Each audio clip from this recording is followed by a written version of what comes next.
एक बार जोरदार तालियां जी राजस्थान के लिए, क्योंकि जी राजस्थान नंबर 1 है, वो आप सभी की बदौलत है। चैनल तो बहुत हैं, देखते भी सभी होंगे, लेकिन एक चैनल पर टिके रहना ये किसी भी चैनल को खास बनाता है। और जी राजस्थान सबसे ज़्यादा देखने वाला वो चैनल है जो आपकी पसंद बना हुआ है।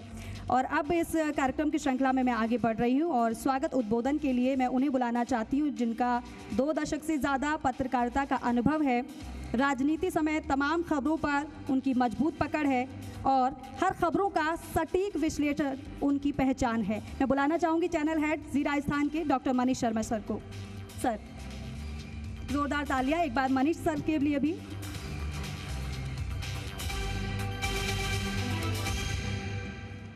नमस्कार खंबागड़ी, आप सभी का यहाँ बहुत बहुत स्वागत करता हूँ। सीकर और हमारे कार्यक्रम को जोड़ने के लिए अगर मैं एक लाइन में कोई बात कहूँगा तो वो है, सीकर की धरती है शौर्य की पहचान और स्वर्णिम राजस्थान है जन जन का सम्मान।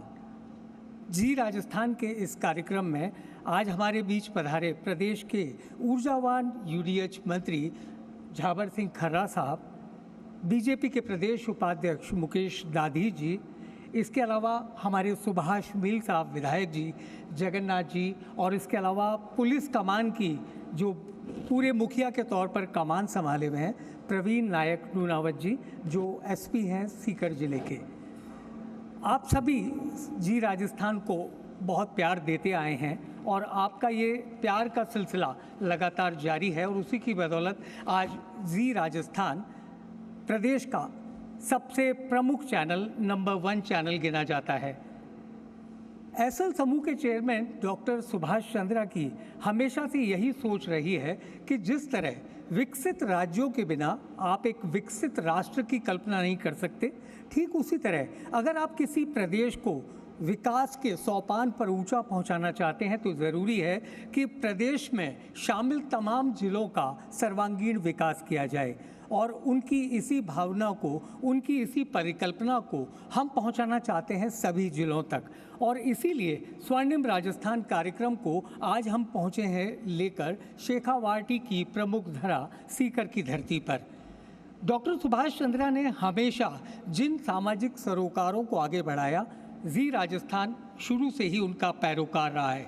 जैसे ये माना जाता है कि आज अगर हम सीकर में हैं तो यहाँ भी हम विकास की संभावनाओं को तलाश सकें।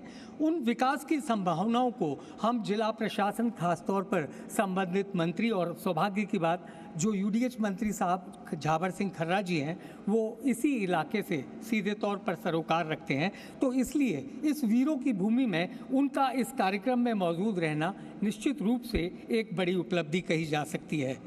बात अगर मैं सीकर की करूं तो जैसा मैंने शुरू में कहा कि शौर्य की धरती की पहचान सीकर मानी जाती है और ये वीरों की भूमि है और यहाँ पर एक विकास का समुचित रोड मैप, एक खाका हम खींच सकें, इसके लिए हम यहाँ आए हैं। सीकर के लोग आर्मी, पैरामिलिट्री फोर्सेस में देश भर में राजस्थान का सम्मान बढ़ाते रहे हैं और यहाँ के लोगों की बड़ी संख्या है जो सेना के अलग अलग हिस्सों में जाकर देश सेवा में जुटी हुई है। सबसे बड़ी खासियत अगर सीकर की मैं पिछले 1 दशक से देखूं, और आप लोग भी उसे स्वीकार करेंगे कि कोचिंग हब के रूप में सीकर की एक नई पहचान बनी है। एक एजुकेशन हब की वजह से आज आईआईटी और मेडिकल में सीकर से आने वाले छात्रों का बड़ी संख्या में सिलेक्शन हो रहा है।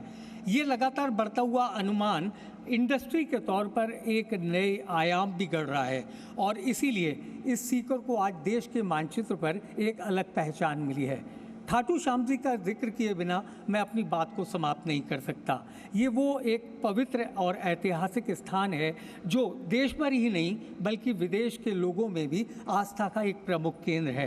तो ऐसे सीकर की धरती को मैं जी राजस्थान की ओर से नमन करता हूं और अपने इस कार्यक्रम को आगे बढ़ाने के लिए साथ ही साथ मैं ये उम्मीद भी करता हूं कि आज हमारे बीच झाबरमल खर्रा सर जो यूडीएच मंत्री हैं, जब वो यहाँ हैं तो सीकर के विकास की संभावनाओं को लेकर उनकी ओर से कुछ घोषणाएं होंगी। इसके अलावा सीकर के जो तमाम शिक्षाविद, शिक्षण संस्थान से जुड़े लोग आज हमारे बीच हैं, वो भी चहुमुखी विकास के क्षेत्र में क्या योगदान दिया जा सकता है, इन सभी बातों पर अपनी ओर से भी प्रकाश डालेंगे।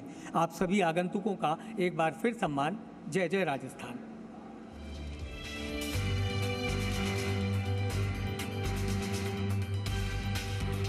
जय जय राजस्थान। एक बार फिर से जोरदार तालियां आप सभी के